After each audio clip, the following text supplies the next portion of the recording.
अब देखो last lecture में हम लोग बात कर रहे थे किसकी, मोमेंट ऑफ इनर्शिया की, है कि नहीं। तो वहां पे हमने रोटेशनल मोशन टॉपिक स्टार्ट किया था और वहां पे भी डिफाइन किया था कि ये जो रोटेशनल मोशन है वो हम पढ़ रहे हैं किसके लिए, रिजिड बॉडी के लिए। और सबसे पहली जो टर्म हमने डिफाइन करी थी वहां पे मोमेंट ऑफ इनर्शिया डिफाइन करी थी।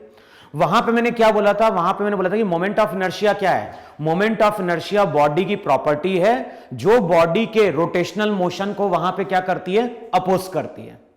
जो भी मोमेंट ऑफ इनर्शिया था उसको हमने डिनोट किया था वहां पे किससे, आई से। देखो था कि नहीं था वहां पे। फिर वहां पे हमने क्या बोला था, वहां पे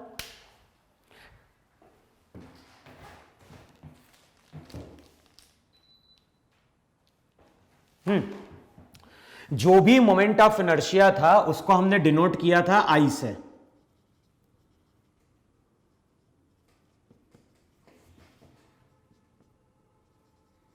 अब हम बात कर रहे हैं वहां पे मोमेंट ऑफ इनर्शिया के कैलकुलेशन की। अच्छा, अब जब भी हम मोमेंट ऑफ इनर्शिया कैलकुलेट करेंगे तो दो केस होंगे। फर्स्ट केस जो होता है वो होता है मोमेंट ऑफ इनर्शिया का फॉर पार्टिकल्स,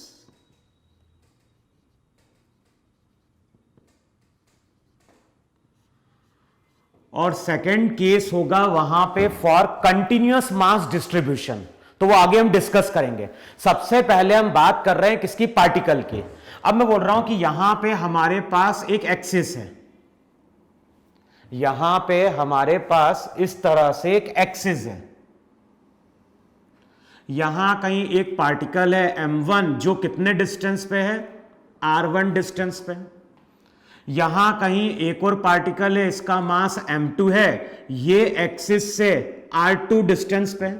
अब r1 r2 वहां पे क्या है, परपेंडिकुलर डिस्टेंस है। तो जनरली हम लोग क्या डिफाइन करते हैं कि जो भी मोमेंट ऑफ इनर्शिया होता है I, वो होता है summation of mi into are I square, और I की वैल्यू वेरी करती है 1 से लेके n तक। तो जब भी हमें मोमेंट ऑफ इनर्शिया कैलकुलेट करना होगा तो फॉर्मूला होगा m into r square. m वहां पे पार्टिकल का मास है और r रिप्रेजेंट कर रहा है इसका परपेंडिकुलर डिस्टेंस। अब मैं बोल रहा हूं यहां पे m1 है, यहां पे m2 है, यहां कहीं तुम्हारा क्या है, m3 है। और ये कितने डिस्टेंस पे है, r1 r2 और r3 डिस्टेंस पे है। अब मैं क्या कर रहा हूं, इन तीनों पार्टिकल को मिला के वहां पे डिफाइन कर रहा हूं सिस्टम। इन तीनों पार्टिकल को मिला के वहां पे हम डिफाइन कर रहे हैं सिस्टम। अब मैं अगर तुमसे बोलता हूं कि इस सिस्टम का मोमेंट ऑफ इनर्शिया क्या है, तो हम बोलेंगे इस सिस्टम का जो मोमेंट ऑफ इनर्शिया होगा वो होगा m1 into r1 square plus m2 into r2 square plus वहां पे होगा m3 इंटू r3 स्क्वायर। तो वहां पे क्या लिखवाया था कि जब भी हमें किसी पार्टिकल का मोमेंट ऑफ इनर्शिया कैलकुलेट करना होगा तो एक तो हमें पार्टिकल का मास मालूम होना चाहिए, एक तो हमें वहां पे पार्टिकल का मास मालूम होना चाहिए, और दूसरा हमें मालूम होना चाहिए उस पार्टिकल का उस एक्सिस से परपेंडिकुलर डिस्टेंस वहां पे। अब देखो सबसे पहला डायग्राम ड्रॉ करो वहां पे। अब मैं बोल रहा हूं यहां पे हमारे पास एक इक्विलेटरल ट्रायंगल है,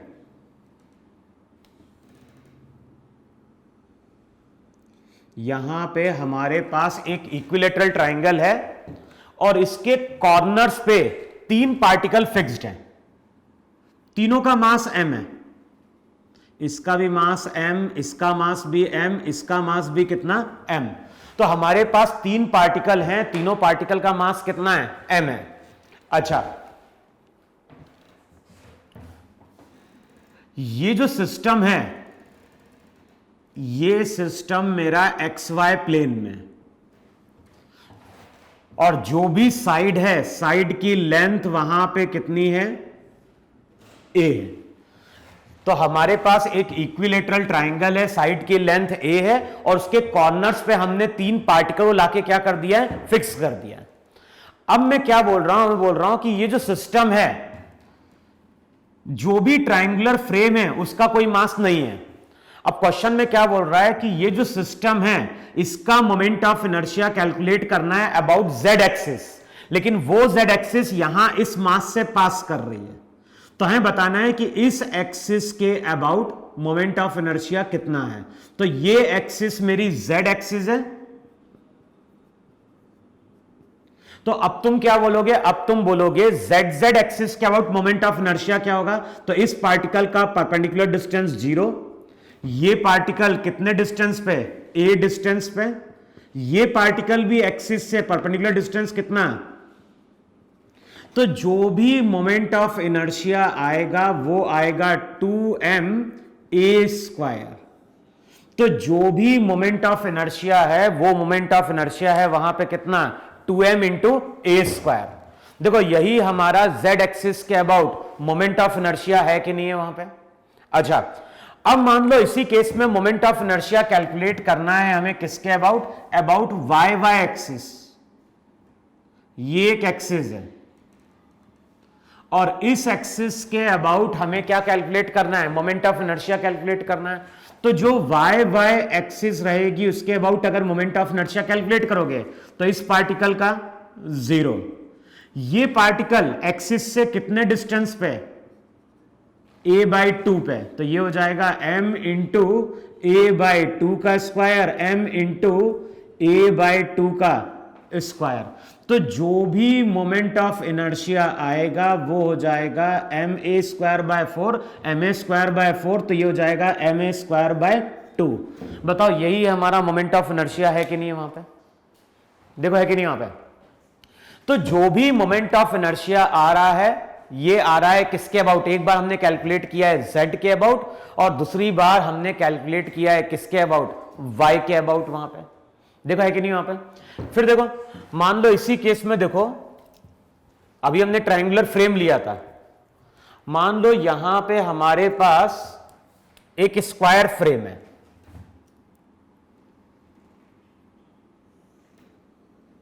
जो भी फ्रेम है वो फ्रेम स्क्वायर है, इसके कॉर्नर्स में पार्टिकल है,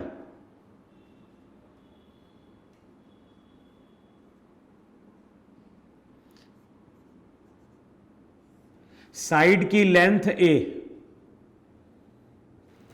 और अब हमें क्या करना है, अब हमें यहां पे मोमेंट ऑफ इनर्शिया कैलकुलेट करना है किसके अबाउट, फर्स्ट केस में मोमेंट ऑफ इनर्शिया में कैलकुलेट करना है इस एक्सिस के अबाउट। अब बताओ इस एक्सिस के अबाउट अगर मोमेंट ऑफ इनर्शिया कैलकुलेट करना है, मान ले 1 एक्सिस है, तो फर्स्ट केस में हमें मोमेंट ऑफ इनर्शिया कैलकुलेट करना है अबाउट एक्सिस 1 तो 1 के अबाउट अगर मोमेंट ऑफ इनर्शिया कैलकुलेट करोगे तो इसका 0, इसका भी 0। क्यों 0, कि पार्टिकल का एक्सिस से परपेंडिकुलर डिस्टेंस 0 है, इसका परपेंडिकुलर डिस्टेंस ma², इसका भी कितना ma²। तो जो टोटल मोमेंट ऑफ इनर्शिया रहेगा वो आएगा 2ma²।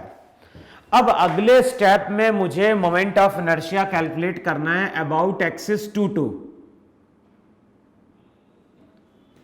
तो एक तो हमने मोमेंट ऑफ इनर्शिया कैलकुलेट किया अबाउट 1 अब अगले स्टेप में हमें मोमेंट ऑफ इनर्शिया कैलकुलेट करना है अबाउट 2।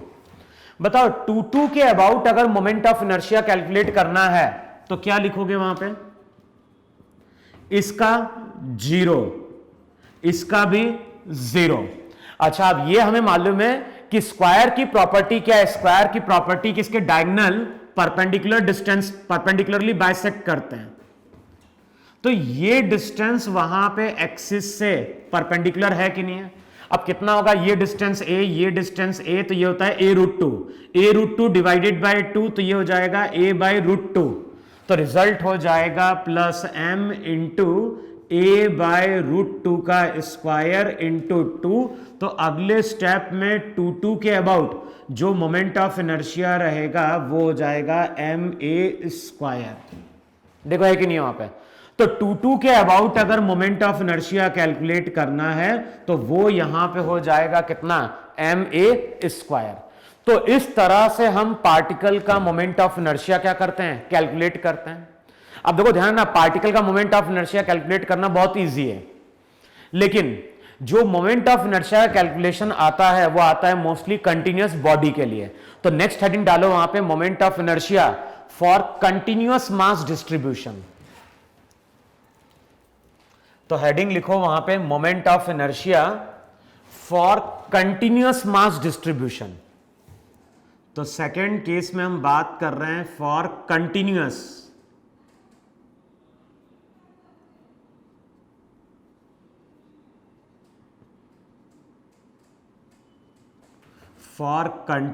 Mass distribution.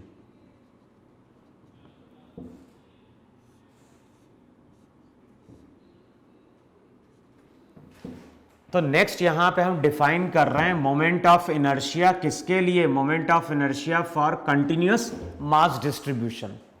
अच्छा, अगर हम कंटिन्यूअस मास डिस्ट्रीब्यूशन की बात कर रहे हैं तो इसका एग्जांपल क्या था, रॉड, रिंग, डिस्क, हेमिस्फीयर, कोन, इन सब में मास का डिस्ट्रीब्यूशन क्या है, थ्रू आउट प्रेजेंट है। सबसे पहले हम मोमेंट ऑफ इनर्शिया कैलकुलेट करने जा रहे हैं किसका, एक रॉड का। तो यहां पे मान लो एक रॉड है,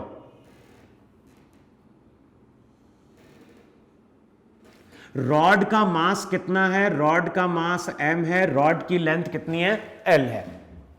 अच्छा, अब ये जो रॉड है, ये रॉड रोटेट कर रही है about an axis which is perpendicular to it and passing through it centre of मास।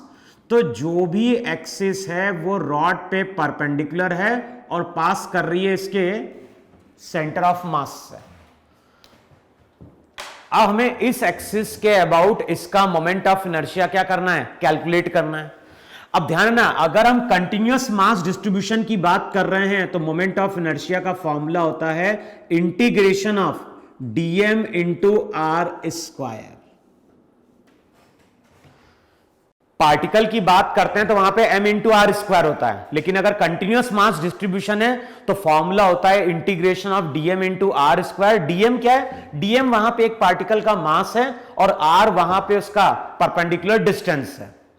अब देखो, हमने वहां पे क्या लिखवाया था, हमने वहां पे लिखवाया था I equals to m r square. ये फॉर्मूला एक पार्टिकल के लिए एप्लीकेबल है।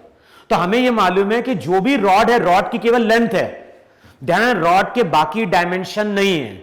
रॉड की थिकनेस और हाइट को हमें नेग्लेक्ट करना है, रॉड की केवल लेंथ है। इसका मतलब है कि जो भी रॉड है, इस रॉड को हम ट्रीट कर रहे हैं एज अ वायर। तो ये जो रॉड है, इस रॉड के बाकी कोई डायमेंशन नहीं है, तो इस रॉड को हमें एक वायर की तरह ट्रीट करना है। अब ये जो वायर है, ये वायर बताओ नंबर ऑफ पार्टिकल का कलेक्शन है कि नहीं है वहां पे। तो इस तरह से कंसिडर करो वहां पे नंबर ऑफ एलिमेंट्स। यहां पे एक स्मॉल एलिमेंट लो जरा, तो x डिस्टेंस पे dx थिकनेस का एक एलिमेंट लो जरा। तो सबसे पहले हम क्या कर रहे हैं, x डिस्टेंस पे dx थिकनेस का एक एलिमेंट ले रहे हैं। अब इस एलिमेंट का मास वहां पे अगर dm है तो dm की वैल्यू क्या होगी, dm की वैल्यू होगी m/l। तो m/l तो यूनिट लेंथ का मास है, इनटू मल्टीप्लाई कर दो किससे, dx से। देखो चेक करो, यही बोलो, ही नहीं बोलोगे यहां पे। हमें एक स्मॉल एलिमेंट का मास कैलकुलेट करना है, तो m/l मास यूनिफॉर्मली डिस्ट्रीब्यूटेड है, तो m/l यूनिट लेंथ का मास है, dx लेंथ का मास हो जाएगा m/l इंटू dx। अब ये जो पार्टिकल है, ये पार्टिकल एक्सिस से x डिस्टेंस पे है और इसको हमने ओरिजिन डिफाइन किया है। तो यहां पे तुम बोलोगे एक पार्टिकल का मोमेंट ऑफ इनर्शिया हो जाएगा dm इंटू एक्स स्क्वायर। अब ये पार्टिकल के लिए है। अब बताओ, इस रॉड में ऐसे नंबर ऑफ पार्टिकल्स हैं कि नहीं है, और सभी पार्टिकल का इस एक्सिस के अबाउट मोमेंट ऑफ इनर्शिया बन रहा होगा। तो अगर मुझे total moment of inertia calculate करना है तो इन सब पार्टिकल के मोमेंट ऑफ इनर्शिया को ऐड करना है, और ऐड करने के लिए हम सिंबल किसका यूज करते हैं, इंटीग्रेशन का। तो इसलिए फॉर्मूला आता है I equals to integration of dm into r का मतलब परपेंडिकुलर डिस्टेंस x। अब वैल्यू पुट कर दो वहां पे। dm का मतलब क्या हो गया, dm का मतलब हो गया वहां पे m/l x square into dx। अच्छा, अब यहां पे जब इंटीग्रेट करेंगे तो कहां से कहां इंटीग्रेट करना है, तो एक तो तरीका है, यहां पे ये ओरिजिन है तो यहां पे होगा -l/2 एक्स कोऑर्डिनेट और यहां पे होगा +l/2। तो इसको हम इंटीग्रेट करें -l/2 से लेके +l/2 तक, या फिर ये भी हम कर सकते हैं 0 से लेके l/2 तक इंटीग्रेट कर दें और रिजल्ट को वहां पे डबल कर दें। तो यहां पे वैल्यू क्या आएगी, यहां पे वैल्यू आएगी I को क्या लिखोगे, I को लिखोगे m/l एक्स स्क्वायर का x cube by 3, m by L बाहर है, एक्स स्क्वायर का हो गया एक्स क्यूब बाय 3, और इसको इंटीग्रेट कर दें minus l by 2, limit put कर दें माइनस एल बाय 2 से लेके प्लस एल बाय 2 तक, तो रिजल्ट हो जाएगा I equals to m by 3l। अब यहां पे क्या होगा, यहां पे होगा l cube by 8 minus l by 2 का क्यूब। अब ध्यान है ये माइनस में आएगा, माइनस माइनस प्लस, तो ये हो जाएगा एल क्यूब बाय 4। अब सिंप्लीफाई करोगे तो रिजल्ट आ जाएगा एम एल स्क्वायर बाय 12। लेकिन ध्यान है ये मोमेंट ऑफ इनर्शिया किसके अबाउट है, about an axis which is passing through its centre of mass, तो इसको अगले स्टेप में हम डिनोट करते हैं आईसीएम से। और ये सब स्टैंडर्ड रिजल्ट हैं जो तुम्हें याद रखना है कि अगर कोई रॉड अपने सेंटर ऑफ मास के अबाउट क्या कर रही है, रोटेट कर रही है, अगर कोई रॉड अपने सेंटर ऑफ मास के अबाउट रोटेट कर रही है तो मोमेंट ऑफ इनर्शिया का फॉर्मूला होता है m l square by 12। Clear ना पे? अच्छा, अब मान लो इसी केस में रॉड को अब हम रोटेट करा रहे हैं अबाउट इट्स एंड। अब अगले स्टेप में जो भी रॉड है, रॉड को रोटेट कराओ अबाउट इट्स एंड, तो फिर से रिजल्ट ये बन गया कि नहीं बन गया, ये हो गई रॉड रोटेट कर रही है अपने एंड के अबाउट। अब रॉड का अगर एंड के about moment of inertia calculate करना है, अगर रॉड का हमें एंड के about moment of inertia calculate करना है, सबसे पहले क्या करोगे, रॉड को नंबर ऑफ स्मॉल एलिमेंट्स में डिवाइड किया, यहां पे एक स्मॉल एलिमेंट लिया, कितने डिस्टेंस पे, x डिस्टेंस पे dx थिकनेस, तो x डिस्टेंस पे dx थिकनेस का हम एक एलिमेंट ले रहे हैं। अब इस एलिमेंट का मास अगर dm है तो dm को क्या लिखोगे, dm को लिखोगे वहां पे m बाय एल इंटू क्या हो गया dx। अच्छा, ये जो पार्टिकल है, इस पार्टिकल का मास dm है, एक्सिस से डिस्टेंस x है, तो अब मोमेंट ऑफ इनर्शिया एक पार्टिकल का हो जाएगा dm into x square, dm की वैल्यू पुट करो तो m by L x square into dx, तो एक पार्टिकल का है। अब ऐसे यहां पे नंबर ऑफ पार्टिकल्स हैं, तो टोटल के लिए इसको हम क्या करेंगे, इंटीग्रेट करेंगे। कहां से कहां इंटीग्रेट करेंगे, तो यहां पे इसको इंटीग्रेट करो 0 से लेके l तक। अब बताओ 0 से लेके l तक इसको इंटीग्रेट करोगे तो मोमेंट ऑफ इनर्शिया कितना हो जाएगा, मोमेंट ऑफ इनर्शिया हो जाएगा m by L constant x square का एक्स क्यूब बाय 3, कहां से कहां तक, 0 से लेके l तक। 0 से लेके l तक जाओगे तो मोमेंट ऑफ इनर्शिया निकल के आता है एम एल स्क्वायर बाय 3। ये सब स्टैंडर्ड रिजल्ट हैं जो तुम्हें याद रखना है। मैंने क्या बोला, रॉड अगर सेंटर ऑफ मास के अबाउट रोटेट करेगी तो m l square by 12, end के अबाउट रोटेट करेगी तो एम एल स्क्वायर बाय 3। अब मैं तुमसे बोलता हूं कि फिर से ये रॉड रोटेट कर रही है। अब जब ये रॉड रोटेट कर रही है तो रॉड कुछ इस तरह से रोटेट कर रही है,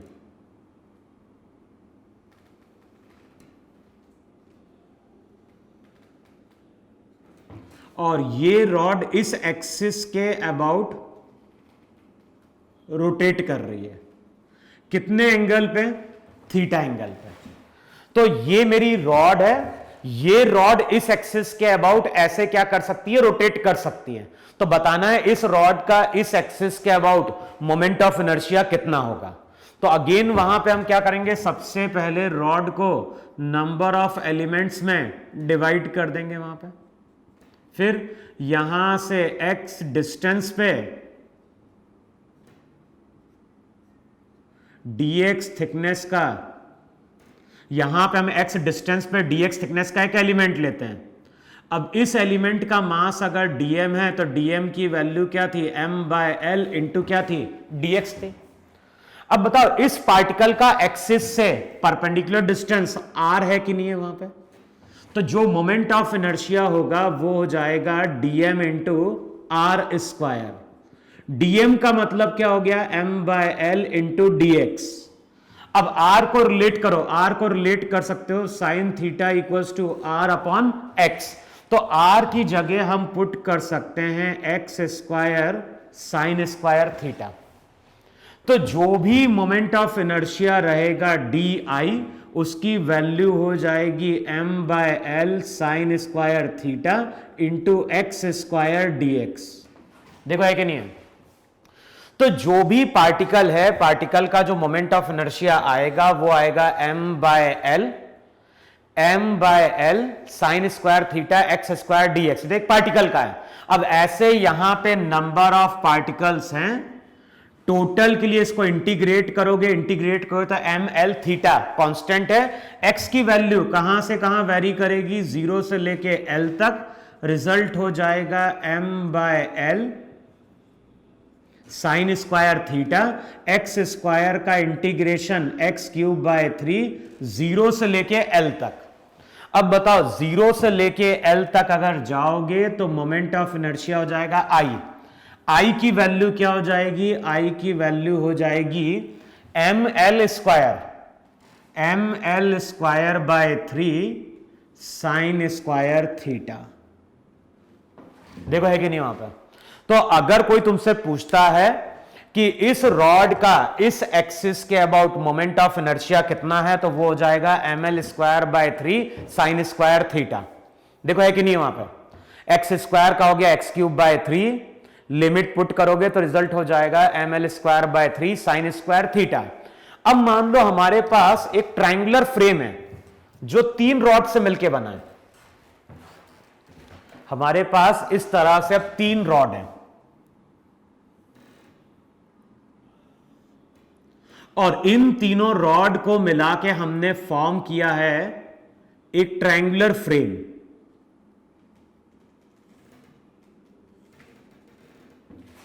तो हमारे पास एक ट्रायंगुलर फ्रेम है, हर रॉड का मास वहां पे m है, लेंथ कितनी है, l है। अब बताओ इन तीनों रॉड को ज्वाइन करोगे तो ज्योमेट्री किसकी आएगी, ज्योमेट्री बनेगी इक्विलेटरल ट्रायंगल की। और ये जो इक्विलेटरल ट्रायंगुलर फ्रेम है ये अपनी इस एक्सिस के अबाउट रोटेट कर रहा है।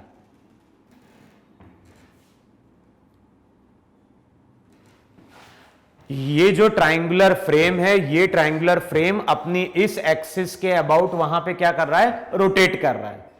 अब मुझे कैलकुलेट क्या करना है, मुझे कैलकुलेट करना है इस एक्सिस के अबाउट मोमेंट ऑफ इनर्शिया वहां पे। हमें मालूम है ये एंगल कितना बनेगा, ये एंगल बनेगा 60, ये एंगल 60। अब यहां पे 3 रॉड है और मैंने क्या बोला है, मैंने बोला है कि मोमेंट ऑफ इनर्शिया वैसे टेंसर क्वांटिटी है, लेकिन जब एडिशन करते हैं तो इसको हम स्केलर की तरह वहां पे क्या करते हैं, ट्रीट करते हैं। तो यहां पे अगर तुम मोमेंट ऑफ इनर्शिया कैलकुलेट करने जाओगे तो ये रॉड कितने एंगल पे रोटेट कर रही है, सेम डायग्राम है कि नहीं है, एक्सिस से ये रॉड 60 डिग्री एंगल पे रोटेट कर रही होगी। तो फॉर्मूला हो जाएगा ml square by 3 sine square 60 degree, इस रॉड का और इस रॉड का सेम ट्वाइस, प्लस अब ये जो रॉड है इसके सभी पार्टिकल बताओ एक्सिस पे आएंगे कि नहीं आएंगे, वहां पे इसके जितने भी पार्टिकल्स रहेंगे सब एक्सिस पे लाई कर रहे होंगे। और पार्टिकल अगर एक्सिस पे है तो मोमेंट ऑफ इनर्शिया क्या हो गया, 0। रिजल्ट हो जाएगा ml स्क्वायर बाय 3 साइन 60 √3/2, तो ये हो जाएगा 3/4 इंटू 2, तो रिजल्ट हो जाएगा ml स्क्वायर बाय 2। तो ये जो ट्रायंगुलर फ्रेम है, ये जो ट्रायंगुलर फ्रेम है इसका इस एक्सिस के अबाउट मोमेंट ऑफ इनर्शिया हो जाएगा ml स्क्वायर बाय 2। मान लो अब यहां पे 3 रॉड की जगह 4 रॉड है, मान लो 3 रॉड की जगह अब हमारे पास इस तरह से यहां पे 4 रॉड है, इस तरह से यहां पे 4 रॉड है। और ध्यान, रॉड को हमें वायर की तरह ट्रीट करना है।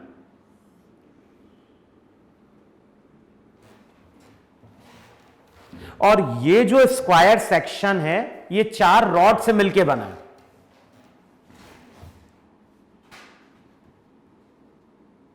तो ये जो भी स्क्वायर सेक्शन है, ये स्क्वायर सेक्शन 4 रॉड से मिलके बना है। और ये जो स्क्वायर सेक्शन है अपने डायगोनल के अबाउट रोटेट कर रहा है। अब बताना है इसका मोमेंट ऑफ इनर्शिया कितना है। तो हमें मालूम है कि जब ये स्क्वायर सेक्शन रोटेट करेगा तो बताओ हर रॉड एक्सिस से कितने एंगल पे आएगी?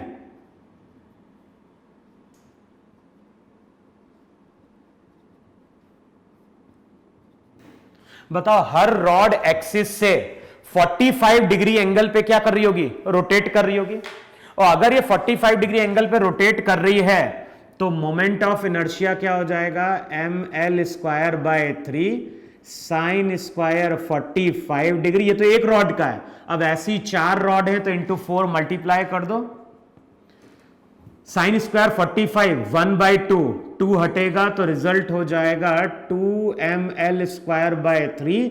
यही हमारा वहां पे मोमेंट ऑफ इनर्शिया रहेगा। तो जो भी मोमेंट ऑफ इनर्शिया है वो निकल के आएगा वहां पे कितना?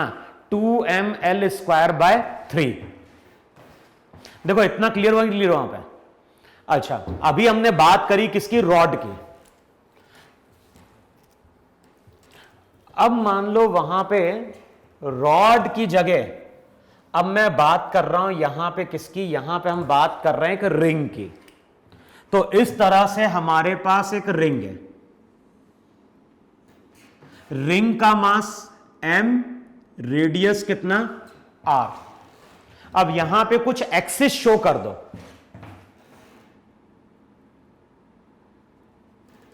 तो ये है x एक्सिस, ये है y एक्सिस।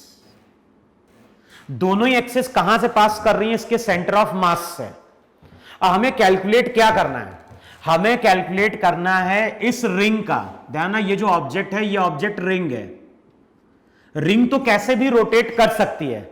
इस केस में हम बात कर रहे हैं कि जो भी रिंग है वो रोटेट कर रही है about an axis which is perpendicular to its plane and passing through its centre of mass. तो हम बात कर रहे हैं उस एक्सिस के जो रिंग के प्लेन पे परपेंडिकुलर है और कहां से पास कर रही है उसके। तो हमें कैलकुलेट करना है moment of inertia about centre of मास, लेकिन एक्सिस कौन सी लेनी है? z लेनी है। तो ये एक्सिस मेरी z है। अब इस एक्सिस के अबाउट अगर रिंग रोटेट करेगी तो मोमेंट ऑफ इनर्शिया कैसे कैलकुलेट करें? तो सबसे पहले रिंग को नंबर ऑफ स्मॉल एलिमेंट में डिवाइड कर दो इस तरह से। यहां कहीं हमने एक स्मॉल एलिमेंट लिया, इस एलिमेंट का मास अगर dm है और इसका एक्सिस से अगर डिस्टेंस देखोगे तो वो कितना है? r है। तो ये हमारी एक्सिस है। एक्सिस से पार्टिकल कितने डिस्टेंस पे? एक्सिस से पार्टिकल r डिस्टेंस पे है। तो जो भी मोमेंट ऑफ इनर्शिया रहेगा वो हो जाएगा dm इंटू r स्क्वायर। जो एक्सिस है, एक्सिस से पार्टिकल कितने डिस्टेंस पे? r डिस्टेंस पे। तो मोमेंट ऑफ इनर्शिया हो जाएगा dm इंटू r स्क्वायर। तो अगले स्टेप में dm, बताओ रिजल्ट ऐसा रहेगा कि नहीं रहेगा? वहां पे तो जो भी पार्टिकल है उसका मोमेंट ऑफ इनर्शिया तो आ गया dm इंटू r स्क्वायर, एक पार्टिकल का।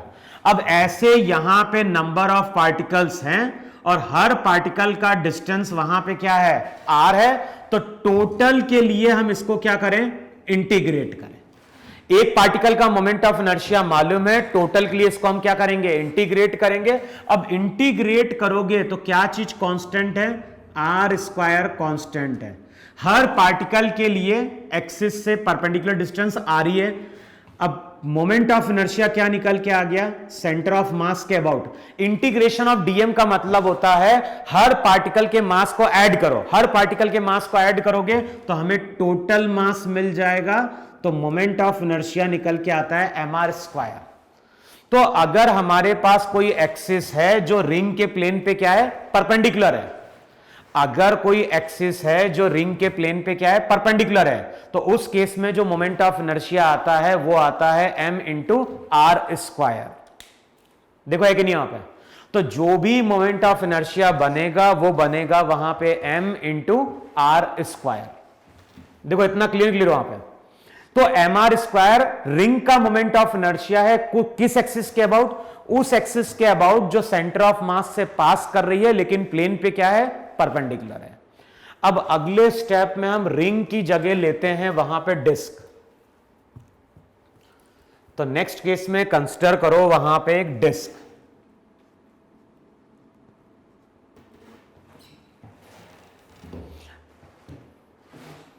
अब इस तरह से वहां पे एक डिस्क है।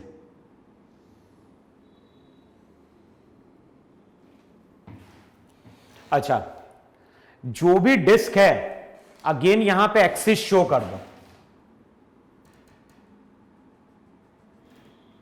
तो ये हो जाएगी एक्स एक्सिस और ये हो जाएगी वहां पे वाई एक्सिस। अब जो भी हमें मोमेंट ऑफ इनर्शिया कैलकुलेट करना है, जो भी हमें मोमेंट ऑफ इनर्शिया कैलकुलेट करना है, वो कैलकुलेट करना है उस एक्सिस के अबाउट जो डिस्क के प्लेन पे क्या है, परपेंडिकुलर है। तो हमें मोमेंट ऑफ इनर्शिया कैलकुलेट करना है उस एक्सिस के अबाउट जो डिस्क के प्लेन पे परपेंडिकुलर है, लेकिन पास कर रहा है सेंटर ऑफ मास से। तो अगेन हमें मोमेंट ऑफ इनर्शिया कैलकुलेट करना है about it's centre of mass. Axis मेरी कौन सी है, जेड एक्सिस है वहां पर। अच्छा, अब हमें मालूम है कि जो भी डिस्क है, जो भी डिस्क है, बताओ वो इस तरह से नंबर ऑफ रिंग का कलेक्शन है कि नहीं है वहां पे। और हमें मालूम है कि एक रिंग का moment of inertia mr square होता है। नंबर ऑफ रिंग के मोमेंट ऑफ इनर्शिया को ऐड कर दोगे तो हमें कंप्लीट डिस्क का मोमेंट ऑफ इनर्शिया मिल जाएगा। तो सबसे पहले यहां पे एक रिंग कंसीडर करो। कितने रेडियस की, आर रेडियस की एक रिंग है और इसकी यहां पे कुछ थिकनेस भी है।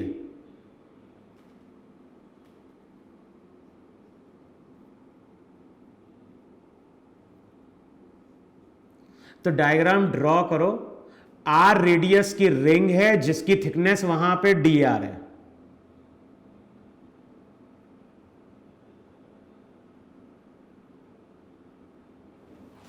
आर रेडियस की रिंग है जिसकी थिकनेस वहां पे क्या है, डी आर है। अच्छा, यहां पे एम मास है तो पहले डेंसिटी कैलकुलेट कर लो। सिग्मा की वैल्यू क्या हो जाएगी, m upon pi r square. Sigma का मतलब होता है मास पर यूनिट एरिया। अब यहां पे अगर हम इस रिंग की बात कर रहे हैं तो इसका मास क्या होगा, सिग्मा इंटू एरिया। बताओ इस रिंग को अगर कट करें और कट करके इसको स्ट्रेट कर दें तो एक वायर बनेगा कि नहीं बनेगा। इस वायर की लेंथ होगी 2 पाई आर और थिकनेस वहां पे क्या होगी, डी आर होगी। तो मास कितना हो जाएगा, मास हो जाएगा सिग्मा इंटू एरिया। एरिया हो जाएगा 2 pi r into d r. Value put कर दो वहां पे। तो डीएम अगर मास है तो सिग्मा हो जाएगा m upon pi r square into हो जाएगा 2 pi r into d r. साथ में हो जाएगा वहां पे, अच्छा तो मास निकाल रहे ना, सिग्मा की वैल्यू पुट कर दी वहां पे। अच्छा, अब इस रिंग का इस एक्सिस के अबाउट मोमेंट ऑफ इनर्शिया कितना, तो मोमेंट ऑफ इनर्शिया होता है dm into r square. Dm का मतलब क्या हो गया, पाई पाई कैंसिल आउट हो गया, 2m upon r square. R into r square, r cube into d r. देखो यही मोमेंट ऑफ इनर्शिया है कि नहीं है, 2m upon r square, r cube into d r. ये तो एक रिंग का मोमेंट ऑफ इनर्शिया है। और यहां पे अगर ऐसी नंबर ऑफ रिंग्स हैं तो टोटल के लिए इसको इंटीग्रेट करो। कहां से कहां इंटीग्रेट करो, 0 से लेके कैपिटल आर तक। तो 0 से लेके कैपिटल आर के बीच में जितनी भी रिंग है उनके मोमेंट ऑफ इनर्शिया को सम अप कर दो। रिजल्ट हो जाएगा आई, ये हो जाएगा 2m by r square, r cube का r to the power 4/4। R cube का हो गया r टू दी पावर 4/4। इसको लेके जाओ 0 से लेके r तक।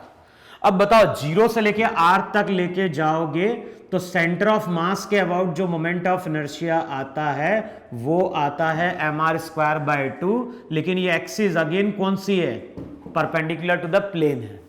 तो अगर कोई डिस्क है जो परपेंडिकुलर टू प्लेन रोटेट कर रही है about it centre of mass, तो फॉर्मूला वहां पे होगा mr²/2। देखो है कि नहीं है वहां पे। फिर देखो नेक्स्ट वहां पे, नेक्स्ट वहां पे हम कंसीडर कर रहे हैं एक रेक्टेंगुलर प्लेट, नेक्स्ट लिखो वहां पे एक रेक्टेंगुलर प्लेट है,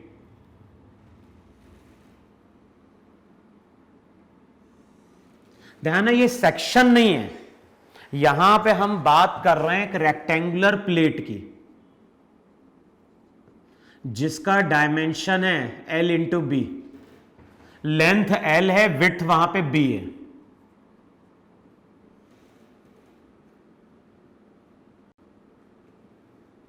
अच्छा, अब ये रेक्टेंगुलर प्लेट, यहां पे कुछ एक्सिस शो करो पहले, ये सेंटर से पास कर रही है एक्सिस,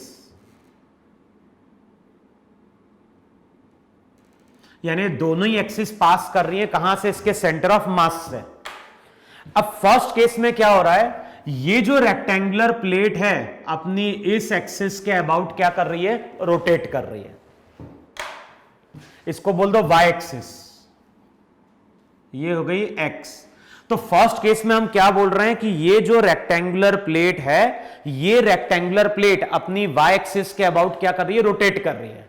अब बताना है मोमेंट ऑफ इनर्शिया कितना, तो कैसे हम कैलकुलेट करेंगे, हम ये मान लेंगे कि ये जो रेक्टेंगुलर प्लेट है, बताओ इस तरह से नंबर ऑफ वायर से मिलके बनी कि नहीं बनी है। देखो ऐसा मान सकते नहीं मान सकते, ये जो रेक्टेंगुलर प्लेट है, ये रेक्टेंगुलर प्लेट इस तरह से नंबर ऑफ वायर से मिलके बनी है। अच्छा, अब इस वायर का मास मान लो dm, जैसे ये वायर है, इस वायर का मास मान लो dm, तो अब तुम क्या बोलोगे, तुम बोलोगे मोमेंट ऑफ इनर्शिया हो जाएगा, देखो ये एक वायर है, एक्सिस कहां पास करी, वायर के सेंटर से, तो मोमेंट ऑफ इनर्शिया का फॉर्मूला था ml स्क्वायर बाय 12। ये तो एक पार्टिकल के लिए है कि नहीं है वहां पे। अच्छा, अब क्या करोगे, ये तो एक रॉड का मोमेंट ऑफ इनर्शिया है, ऐसे नंबर ऑफ रॉड्स हैं टोटल के लिए, इसको इंटीग्रेट करोगे तो L स्क्वायर बाय 12 कॉमन आएगा, बचेगा केवल क्या, integration of dm। Her rod के मास को सम अप करोगे तो y एक्सिस के अबाउट जो मोमेंट ऑफ इनर्शिया आता है वो आता है ml स्क्वायर बाय 12। ये ध्यान रखना है, अगर कोई रेक्टेंगुलर प्लेट है जो परपेंडिकुलर टू लेंथ क्या कर रही है, रोटेट कर रही है, तो आएगा ml स्क्वायर बाय 12। अच्छा, यही रेक्टेंगुलर प्लेट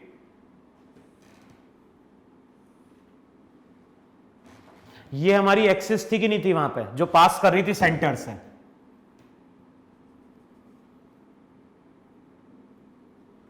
अब मैं बोल रहा हूं ये जो रेक्टेंगुलर प्लेट है, ये रेक्टेंगुलर प्लेट रोटेट कर रही है x के अबाउट, ये x है, ये y है। अच्छा, ये रेक्टेंगुलर प्लेट अगर x के अबाउट रोटेट कर रही है, तो बताओ इस तरह से हम नंबर ऑफ वायर्स मान सकते ही नहीं मान सकते।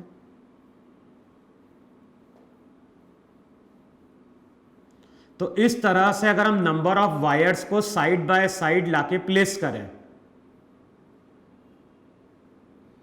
इस तरह से अगर हम नंबर ऑफ वायर्स को साइड बाय साइड लाके प्लेस करें, तो एक वायर का मोमेंट ऑफ इनर्शिया क्या होगा, m, लेंथ का मतलब हो गया b, तो हम लिखेंगे वहां पे mb स्क्वायर बाय 12। जैसे वहां पे था ml स्क्वायर बाय 12, तो ये था mb स्क्वायर बाय 12, ये तो एक रॉड का था। टोटल के लिए इसको हम इंटीग्रेट करेंगे तो i की वैल्यू हो जाएगी mb स्क्वायर बाय 12। सिमिलरली अगर स्क्वायर होगा तो मोमेंट ऑफ इनर्शिया किसी भी एक्सिस के अबाउट देखोगे तो वो हो जाएगा ma स्क्वायर बाय 12, अगर a वहां पे साइड की क्या है, लेंथ है वहां पे। फिर अगले स्टेप में कंसीडर करो वहां पे एक हॉलो सिलेंडर, नेक्स्ट लिखो वहां पे हॉलो सिलेंडर।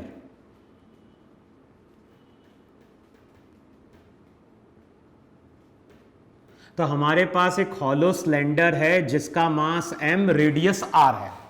इस तरह से हमारा एक हॉलो सिलेंडर है।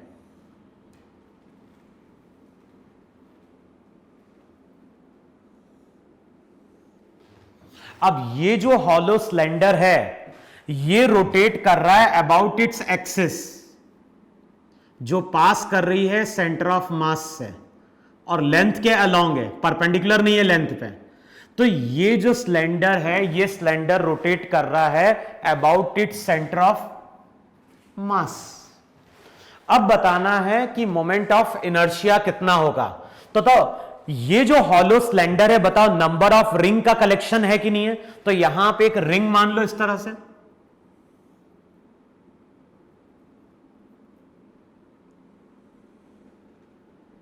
तो यहां पे इस तरह से एक रिंग मान लो। तो ये जो हॉलो सिलेंडर है, नंबर ऑफ रिंग का कलेक्शन है। इस रिंग का अगर मोमेंट ऑफ इनर्शिया कैलकुलेट करें तो वो हो जाएगा डीएम।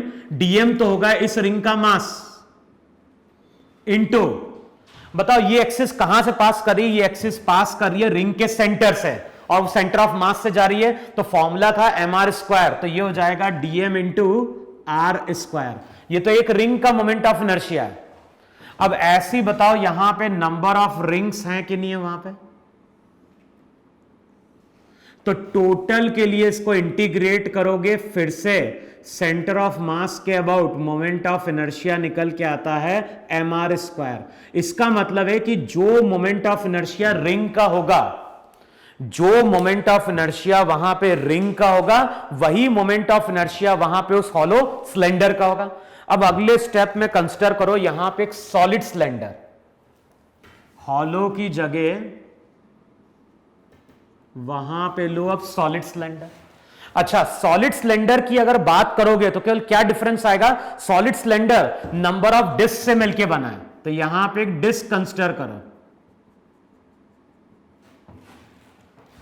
इस डिस्क का मास अगर डीएम है तो मोमेंट ऑफ इनर्शिया हो जाएगा dm r square by 2, integrate करोगे तो एम आर स्क्वायर बाय 2। तो डिस्क का मोमेंट ऑफ इनर्शिया अगर एम आर स्क्वायर बाय 2 है तो सॉलिड सिलेंडर का मोमेंट ऑफ इनर्शिया भी एम आर स्क्वायर बाय 2 है। लेकिन ये एक्सिस कहां से पास कर रही है, सेंटर ऑफ मास से, और लेंथ के अलोंग है। वहां पे लेंथ के अगर परपेंडिकुलर होगी तो फिर अलग तरीका होता है जिसके थ्रू हम मोमेंट ऑफ इनर्शिया क्या करेंगे, कैलकुलेट करेंगे वहां पे। फिर अगले स्टेप में कंसीडर करो वहां पे एक सॉलिड स्फीयर, नेक्स्ट लो वहां पे सॉलिड स्फीयर।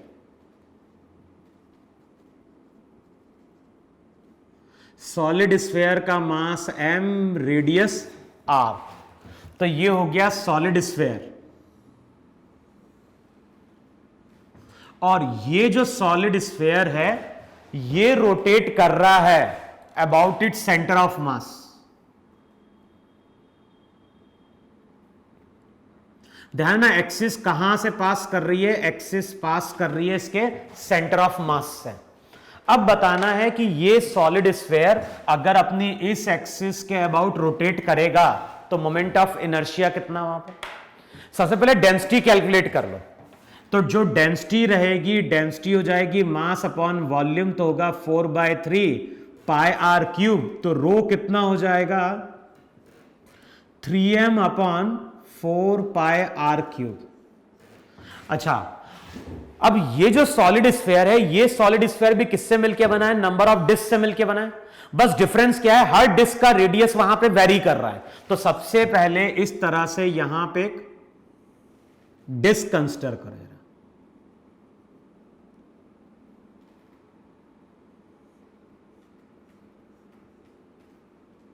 और याद होगा वहां पे हमने सेंटर ऑफ मास में डिस्क, सेंटर ऑफ मास में एक प्रॉपर्टी कंसीडर करी थी। तो इस तरह से मेरी यहां पे एक डिस्क है। सेंटर ऑफ मास में हमने डिस्कस किया था कि अगर हॉलो होगा तो इसको हम नेग्लेक्ट नहीं कर सकते, लेकिन सॉलिड होगा तो इसको हम नेग्लेक्ट कर सकते हैं। तो यहां पे हमने एक डिस्क कंसीडर करी है।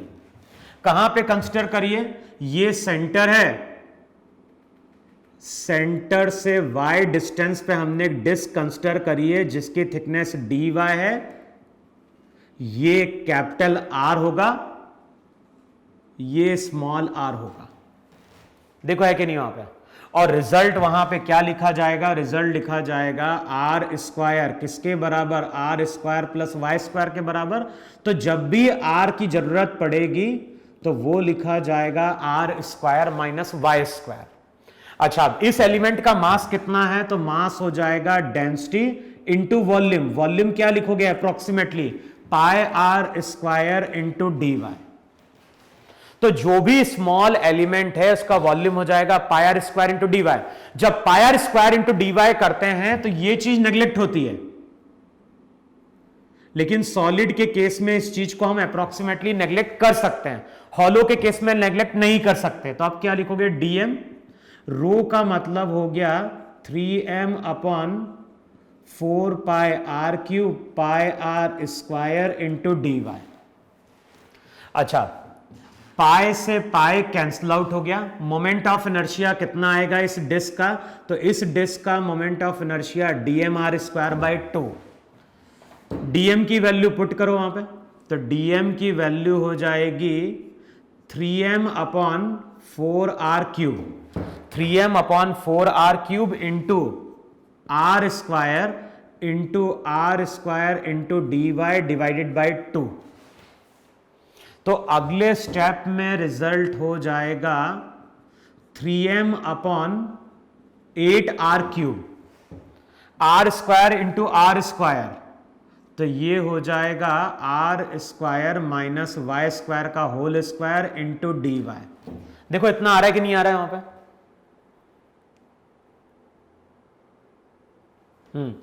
अब इसको हमें क्या करना है, इंटीग्रेट करना है। कहां से कहां तक इंटीग्रेट करना है, तो y की वैल्यू वेरी करेगी 0 से लेके r तक, और उस रिजल्ट को वहां पे हम क्या कर दें, डबल कर दें। तो अगले स्टेप में मोमेंट ऑफ इनर्शिया हो जाएगा 3m अपॉन, यहां पे आएगा तो ये हो जाएगा 4r क्यूब। इंटीग्रेट करना है, पहले सिंप्लीफाई कर रहा है, तो ये हो जाएगा r to the power 4 plus y to the power 4 minus 2r square y square into d y. Limit बाद में पुट करेंगे वहां पे। अब चेक करो वैल्यू क्या हो जाएगी, वैल्यू हो जाएगी 3m अपॉन 4r क्यूब।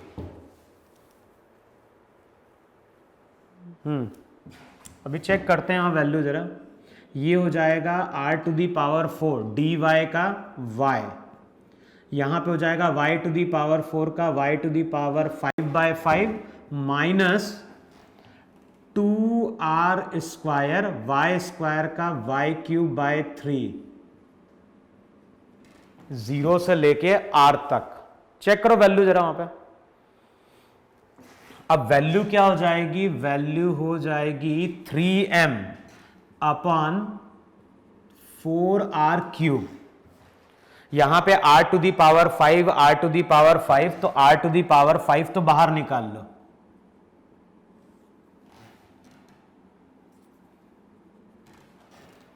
यहां पे क्या बनेगा, यहां पे बनेगा 1 प्लस 1/5, 1 प्लस 1/5 माइनस 2/3। अब चेक करो जरा वैल्यू वहां पे, जब रिजल्ट हम कैलकुलेट करेंगे, ध्यान है ये मोमेंट ऑफ इनर्शिया हम किसके अबाउट कैलकुलेट कर रहे हैं, सेंटर ऑफ मास के अबाउट। एक्सिस कहां से पास कर रही है, एक्सिस पास कर रही है इसके सेंटर ऑफ मास से। तो जो भी मोमेंट ऑफ इनर्शिया आएगा वो आएगा वहां पे 3m r स्क्वायर बाय 4। अब चेक करो 1 प्लस 1/5, तो 1 प्लस 1/5 ये हो जाएगा 6/5 माइनस 2/3।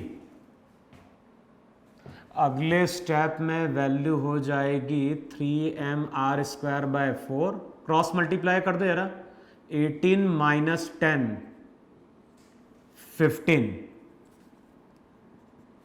देखो है कि नहीं वहां पे। तो अगले स्टेप में क्या हो जाएगा 8 4 2, तो चेक करो वहां पे 2/5 mr स्क्वायर। देखो इतना आ रहा है कि नहीं आ रहा पे। यही सॉलिड स्फीयर का मोमेंट ऑफ इनर्शिया होता है। सॉलिड स्फीयर अपने सेंटर ऑफ मास के अबाउट रोटेट करेगा तो मोमेंट ऑफ इनर्शिया होता है 2/5 mr स्क्वायर। देखो है कि नहीं वहां पे, 18 माइनस 10 8 4 2, यहां पे 5, तो रिजल्ट हो जाएगा 2/5 mr स्क्वायर। अब अगले स्टेप में कंसिडर करो इसको शेल।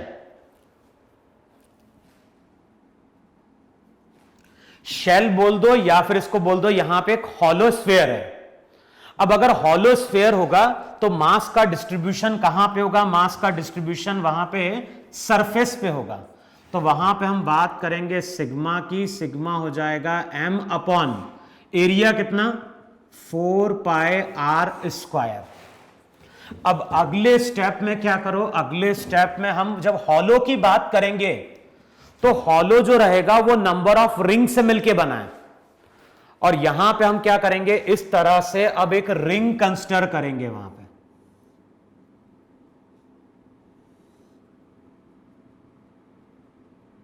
रिंग का रेडियस r, लेकिन मैंने क्या बोला? अगर हॉलो है तो स्लांट को हम नेग्लेक्ट नहीं कर सकते। तो यहां पे लेंथ मान लो dl, ये लेंथ dl है, एंगल यहां पे थीटा। तो इस तरह से थीटा एंगल पे हम एक रिंग क्या कर रहे हैं? कंसीडर कर रहे हैं। अब ये जो लेंथ dl रहेगी वो एंगल सबस्टेंड करेगी d थीटा। तो पहला रिजल्ट तो बन जाएगा dl की जगह पुट कर देंगे r d थीटा। अच्छा, अब इसका मास कितना होगा? तो इसका मास हो जाएगा डेंसिटी इंटू वॉल्यूम। डेंसिटी कितनी हो गई? Sigma into area. सिग्मा का मतलब मास पर यूनिट एरिया है, तो मास हो जाएगा डेंसिटी इंटू एरिया। एरिया हो जाएगा 2 पाई आर इंटू डीएल। अब मैंने क्या बोला है? हम स्लांट वाले को नेग्लेक्ट नहीं कर सकते। डीएल की जगह हम क्या पुट कर सकते हैं? तो डीएल की जगह we can put r d theta. अगले स्टेप में जो मास आएगा, पाई से पाई कैंसिल आउट होगा, एक आर कैंसिल आउट होगा, तो ये हो जाएगा m बाई 2r, 2r, और रिजल्ट आएगा r d थीटा। अच्छा, अब स्मॉल r को कैपिटल R से रिलेट कर दो जरा। ये स्मॉल r, ये कैपिटल R। तो चेक करो वहां पे cos थीटा क्या देगा? cos थीटा वहां पे दे देगा बेस अपॉन हाइपोटेनियस। तो जहां पे भी स्मॉल r आएगा तो वहां पे हम बाद में पुट करेंगे r cos थीटा। अच्छा, अब ये जो रिंग है, ये रिंग रोटेट कर रही है about it centre of mass. तो मोमेंट ऑफ इनर्शिया लिखवाया था वहां पे dm into r square. dm की वैल्यू पुट करो, तो dm की वैल्यू पुट करोगे m बाय 2r, है ना, r इंटू आर स्क्वायर। तो ये हो जाएगा r cube into d theta. अगले स्टेप में रिजल्ट हो जाएगा m बाय 2r। r की जगह पुट कर दो r cube cos cube theta into d theta. ये मोमेंट ऑफ इनर्शिया तो एक रिंग का है। और बताओ ऐसी यहां पे नंबर ऑफ रिंग्स हैं कि नहीं है वहां पे? तो टोटल के लिए इसको हम क्या करेंगे? इंटीग्रेट करेंगे। अब इंटीग्रेट करोगे तो ये तो हो जाएगा m r square by 2। Cos cube theta को इंटीग्रेट करना है तो थीटा की वैल्यू वेरी कराओ 0 से लेके 90 डिग्री तक। जैसा ऊपर मिलेगा वैसा ही नीचे मिलेगा, तो इंटू 2 से मल्टीप्लाई कर दो। 2 से 2 क्या हो गया? कैंसिल आउट हो गया। तो बचेगा केवल क्या? M r square. इंटीग्रेट करना है cos cube theta into d theta 0 से लेके पाई बाई 2 तक। अब इंटीग्रेट कैसे करोगे? तो चेक करो वहां पे m r square, cos cube theta को तुम लिख सकते हो cos square theta into cos theta, लिख सकते हो cos theta into cos square theta into d theta.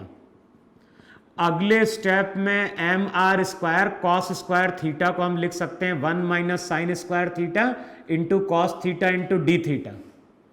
अगले स्टेप में साइन थीटा को टी मानो तो d t bye D theta cos theta. तो आई जो रहेगा, आई हो जाएगा m r square 1 minus sine theta की जगह t, t square cos theta d theta d t. बताओ इंटीग्रेट करोगे तो m r square d t का t minus t cube by 3। T की वैल्यू वापस पुट करो वहां पे जरा। टी की वैल्यू वापस पुट करोगे तो रिजल्ट हो जाएगा sine theta minus sine cube theta by 3, 0 से लेके पाई बाय 2 तक। अब बताओ रिजल्ट क्या निकल के आ रहा है सेंटर ऑफ मास के अबाउट, mr स्क्वायर साइन 90 1, यहां पे 1 माइनस 1/3, जीरो पुट कर तो जीरो हो जाएगा, 1 माइनस 1/3 2/3 आएगा, तो फॉर्मूला निकल के आता है 2/3 mr स्क्वायर। तो जब हम सॉलिड स्फीयर की बात करते हैं तो उसका मोमेंट ऑफ इनर्शिया आता है 2/5 mr स्क्वायर। हॉलो की बात करेंगे तो मोमेंट ऑफ इनर्शिया निकल के आएगा 2/3 mr स्क्वायर। तो इसी तरह से बाय इंटीग्रेशन हम कंटिन्यूअस मास डिस्ट्रीब्यूशन का मोमेंट ऑफ इनर्शिया कैलकुलेट करते हैं। अब जिस तरह से मैंने सॉलिड स्फीयर और हॉलो का मैंने मोमेंट ऑफ इनर्शिया कैलकुलेट किया है, सिमिलरली अब तुम लोग कैलकुलेट करना कि अगर हमारे पास एक सॉलिड कोन है या फिर एक हॉलो कोन है और ये कोन अगर अपनी इस एक्सिस के अबाउट रोटेट कर रहा है तो मोमेंट ऑफ इनर्शिया कितना आएगा। तो ये तुम्हारा होमवर्क है। अगर तुम्हें ये पूरा लेक्चर समझ में आया है तो फिर तुम उस केस में सॉलिड कोन और हॉलो कोन का मोमेंट ऑफ इनर्शिया कैलकुलेट कर पाओगे।